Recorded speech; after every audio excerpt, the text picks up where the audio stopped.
Aujourd'hui, nous allons apprendre comment utiliser le CSV dans Excel. Nous avons dans cette table les dates commerciales, nous avons les items et les couleurs. Nous allons extraire le prix unitaire pour chaque item et la quantité correspondante. On a généré ces valeurs de façon aléatoire. Donc, la première des choses, on va ici, avec cette colonne-là, comme vous voyez, le prix unitaire est en relation avec couleur et les items. Mais nous avons les couleurs, les items dans des tables différentes. Donc on va combiner ça. On va faire ici item. On va ajouter une colonne ici à gauche. On va faire item color. On va faire ici égal. On prend les items, ça veut dire L2 et commercial. Les couleurs, ça veut dire K2. Je fais OK. Quand je fais double clic, j'ai les résultats. Et j'ai le prix pour chaque item avec couleur correspondante. Donc ce que je peux faire,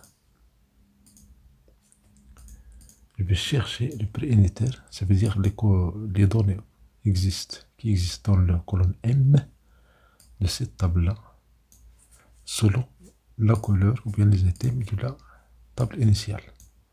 Donc ici, on va faire égal recherche V. Je fais un double clic. Je clique sur FX pour avoir la liste des arguments. La valeur cherchée, c'est les items avec les couleurs. Donc la cellule qui contient les items ici, c'est C2. Et commercial, les couleurs, ça veut dire D2. Donc quelle table? C'est la table qui contient les prix, ça veut dire cette table-là, G1 jusqu'à N13. Le numéro index colonne, ça veut dire le numéro de la colonne qui contient ce prix-là.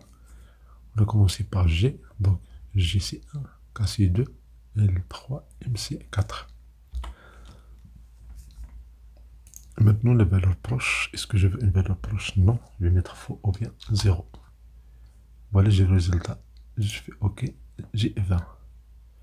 Donc, item 1, blanc, item 1, blanc, c'est 20. Attention, je n'ai pas fixé ici ces données-là. Donc si je fais un double clic, il y a des erreurs ici.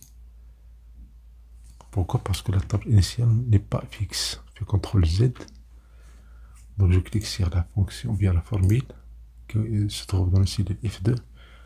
Je clique sur F2 pour mettre cette formule en édition.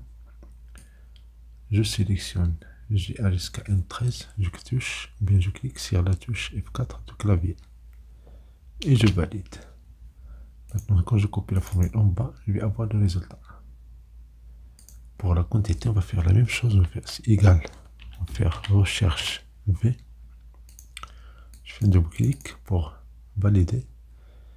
On clique sur CTRL A pour avoir la liste des arguments requis avec cette table. Donc les valeurs cherchées, c'est les items avec les couleurs. Ça veut dire item, c'est C2 et commercial combiné avec la couleur, ça veut dire D2. On clique sur tabulation. La table matrice, la table qui contient les résultats, s'il existe bien sûr.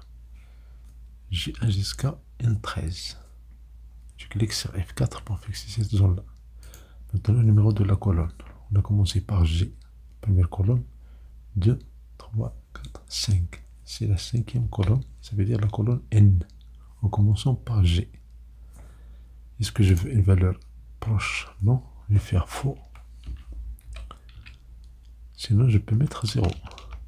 C'est plus rapide de saisir 0. Et je valide. Et comme vous voyez, j'ai la quantité 100. Je fais un double clic. Une petite vérification, par exemple ici 170, c'est les items 1 rouge. Je cherche la couleur rouge, item 1, c'est 170, c'est exact. Donc voici comment on peut remplir cette table avec le CSV. Un bonus pour le montant, il suffit de faire égal, quantité, étoile, prix unitaire. Je fais CTRL Entrée, je fais un double clic et j'ai le résultat. Je peux changer la taille ici des montants.